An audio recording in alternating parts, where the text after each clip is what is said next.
Il y a tout juste 2 jours, le secrétaire d'État américain Marco Rubio déclarait que la balle était dans le camp de la Russie pour accepter ou non un cessez-le-feu de 30 jours avec l'Ukraine. La Russie a employé ces 48 heures pour bien faire tourner la balle sur le terrain tout en nous faisant regarder dans différentes directions. Et ce jeudi soir, elle a renvoyé la balle dans le camp des États-Unis puisque Vladimir Poutine vient d'accepter le principe d'un cessez-le-feu, mais il pose ses conditions et pas des moindres. Bonjour à tous, c'est Sébastien et bienvenue dans cette vidéo où l'on décortique cette séquence tout à fait russe qui a commencé il y a tout juste 2 jours après les annonces américano-ukrainiennes qui sont venues d'Arabie Saoudite, et ça a commencé par un silence glaçant et par une réponse assez évasive de Dmitri Peskov, le porte-parole du Kremlin, qui expliquait qu'il ne fallait pas se presser, qu'il ne fallait pas mettre la charrue avant les bœufs et qu'il fallait sans doute discuter un peu plus directement avec les Américains. Comme je vous ai dit, c'est une séquence tout à fait à la russe, puisqu'il n'est pas du tout dans l'intérêt du Kremlin de répondre tout de suite. Il fallait plutôt faire monter la mayonnaise et puis renforcer encore plus ce contraste entre les Américains qui s'agitent dans tous les sens pour imposer un cessez-le-feu, des Ukrainiens qui sont présentés ici comme s'ils étaient dans une position d'extrême faiblesse et qui auraient absolument besoin de cette trêve, et la force tranquille et impassible des Russes qui n'ont rien demandé à personne mais qu'on sollicite quand même pour obtenir leur approbation. Du moins c'est comme ça que le Kremlin aime bien se présenter. Entre avant-hier et hier, les forces armées russes sont entrées à Soudja, marquant la fin de l'opération ukrainienne dans l'oblast de Koursk en territoire russe. Évidemment, le haut commandement ukrainien affirme qu'il y a encore des combats qui se déroulent dans l'oblast de Koursk, et même de l'aveu des Russes, il y a encore effectivement des combats qui se déroulent dans quelques coins de campagne, mais c'est clairement plié pour les Ukrainiens pour des raisons que j'ai déjà expliquées hier dans ma vidéo. Et la meilleure preuve de ça, la meilleure preuve que c'est plié, c'est que Vladimir Poutine s'est rendu lui-même dans l'oblast de Koursk hier soir. C'est la première fois depuis le lancement de l'opération ukrainienne il y a 8 mois que Vladimir Poutine se rend sur place. Et non seulement il ne s'était pas rendu dans la partie de l'oblast de Koursk qui n'était pas occupée par les Ukrainiens, mais il ne s'était pas non plus affiché avec des victimes civiles russes, avec des réfugiés, des personnes déplacées, alors que là, hier, il s'est présenté sûr de lui, martial, en treillis militaire, et même vindicatif, à considérer que les soldats ukrainiens qui ont été capturés dans l'oblast de Koursk, ils seront traités comme des terroristes. Alors ensuite, on peut discuter sans fin de savoir si c'était effectivement lui ou s'il était effectivement dans la région de Koursk. Je n'entre pas dans ces théories scabreuses, puisque le simple fait que cette visite a été mise en scène, ça veut dire que la bataille de Koursk est gagnée, et que la zone est déjà suffisamment sécurisée pour que quelqu'un comme Vladimir Poutine s'y rende. Il faut se rappeler que Vladimir Poutine n'aime pas être associé aux défaites, et il n'aime pas annoncer des mauvaises nouvelles. Et donc s'il y avait encore des risques dans la région de Koursk, il aurait envoyé un subalterne ou un collaborateur quelconque, alors que là, son apparition, qui plus est en treillis militaire, ça permet d'apporter un point quasi final à cette opération ukrainienne. Ça a aussi permis de calmer les blogueurs militaires russes, les 1000 blogueurs, qui s'étaient indignés entre-temps de cette proposition américaine de cessez-le-feu, qu'ils dénonçaient quasi unanimement comme une trahison et comme un cadeau fait aux Ukrainiens pour qu'ils puissent reconstituer leurs forces. Ce thème du cadeau fait aux Ukrainiens, il est très présent dans la blogosphère russe, et il éclipse le fait que les Russes ne diraient pas non eux aussi à une pause puisqu'ils ont des sérieux problèmes structurels et ils voudraient bien aussi voir une levée de certaines sanctions occidentales. Mais en tout cas, c'est un argument qui a été repris aujourd'hui par Yuri Ushakov, qui est un collaborateur et un conseiller de Vladimir Poutine. C'est quelqu'un de suffisamment important pour qu'il figure parmi la délégation russe qui a traité directement avec les Américains en Arabie Saoudite et en Turquie. Yuri Ushakov, il a donné ce commentaire à la télévision nationale russe en disant qu'une trêve, ce n'était pas du tout dans l'intérêt de la Russie, c'était plutôt dans l'intérêt des Ukrainiens. Et ça, c'était la troisième phase de cette séquence russe. Donc d'abord le silence et l'indifférence, ensuite la démonstration de confiance et de force, et troisièmement une simulation de rejet. Mais en fait, cette déclaration de Yuri Ushakov, ce n'était pas du tout un rejet, c'était plutôt un marchandage. Et ce marchandage, il a été exprimé par un subalterne, par un collaborateur de Vladimir Poutine, qui lui, je le répète, n'aime pas être associé aux mauvaises nouvelles. Comme ça, Yuri Ushakov, il a lancé un ballon d'essai et il a permis à Vladimir Poutine de ne pas désapprouver frontalement la proposition américaine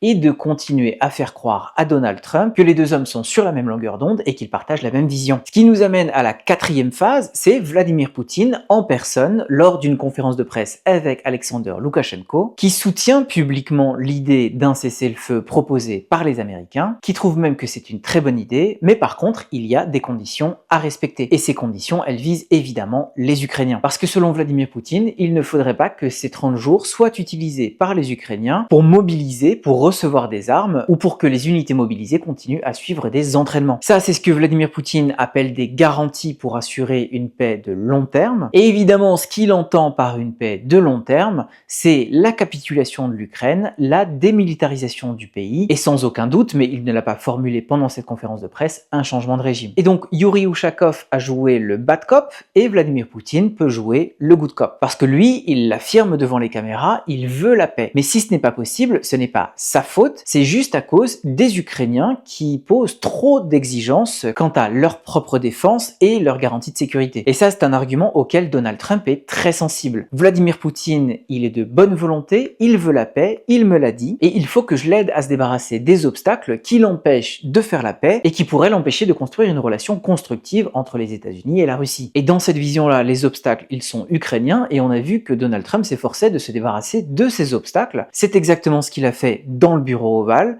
c'est exactement ce qu'il a fait en suspendant le partage de renseignements et les livraisons d'aide militaire, c'est aussi exactement ce qu'il a fait en liquidant plus ou moins l'agence USAID. Dans sa conférence de presse, Vladimir Poutine a aussi mentionné la présence des soldats ukrainiens dans l'oblast de Koursk, mais ça, c'est cosmétique puisque, comme je l'ai déjà dit, selon lui, l'opération est quasiment terminée, et s'il en parle comme une des conditions de l'application du cessez-le-feu, c'est juste pour se donner une raison de gagner du temps d'ici à ce qu'il termine son nettoyage de la région. Et donc, c'est une grande séquence à la russe et c'est du grand Vladimir Poutine. D'abord, un silence indifférent, puis une démonstration de force et de confiance, puis une simulation de rejet, puis une acceptation de la proposition, mais avec des conditions. Moi, je suis persuadé, et les dernières semaines nous l'ont prouvé, que Donald Trump, il va mordre à l'hameçon. Pas parce que c'est un agent russe recruté par le KGB dans les années 80, mais parce qu'il veut sincèrement établir cette relation constructive avec Vladimir Poutine. Et il veut obtenir ce cessez-le-feu, quelles qu'en soient les conditions. Aujourd'hui, il était dans le bureau ovale avec Mark Rutte, le secrétaire général de l'OTAN, et il a déjà dit que la déclaration de Vladimir Poutine était encourageante, même s'il était incomplète,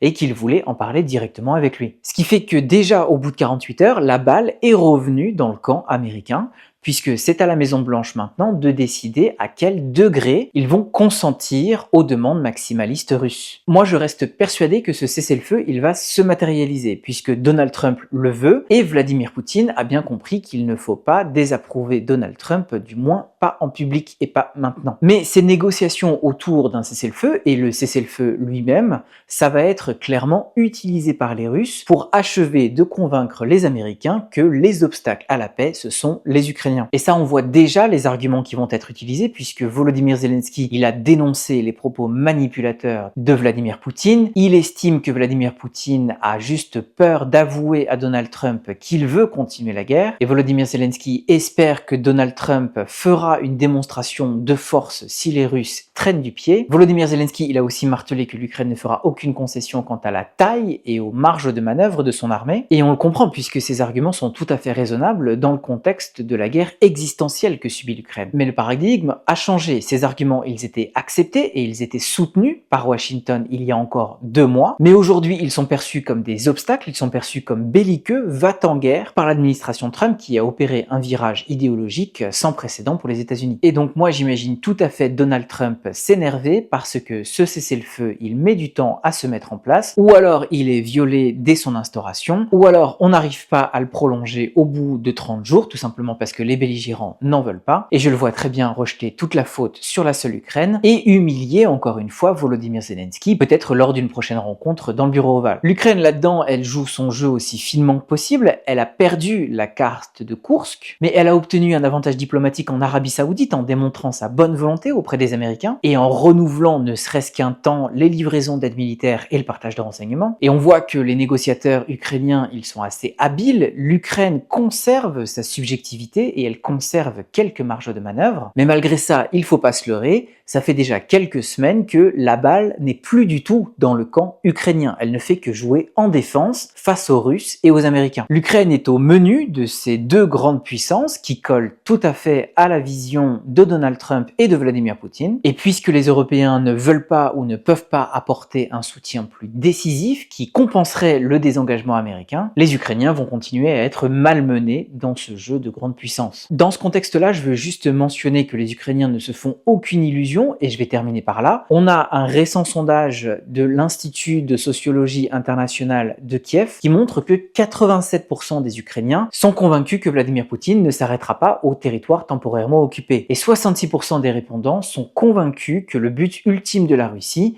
c'est la destruction de l'Ukraine, soit par des méthodes physiques, soit par la négation de son état, de sa souveraineté et de son identité. Et ça, c'était une perception qui était largement partagée en 2022 et qui était ouvertement défendue par les Russes et qui reste vraie aujourd'hui, et ça crée une dissonance particulièrement dramatique avec l'approche simpliste, voire naïve de l'administration Trump, selon laquelle il suffirait tout simplement d'arrêter les combats pour tout régler. Et on va continuer à suivre ça ici, les prochaines séquences seront sans aucun doute autant de cas d'école. Merci d'avoir regardé cette vidéo jusqu'au bout, je file et à très vite.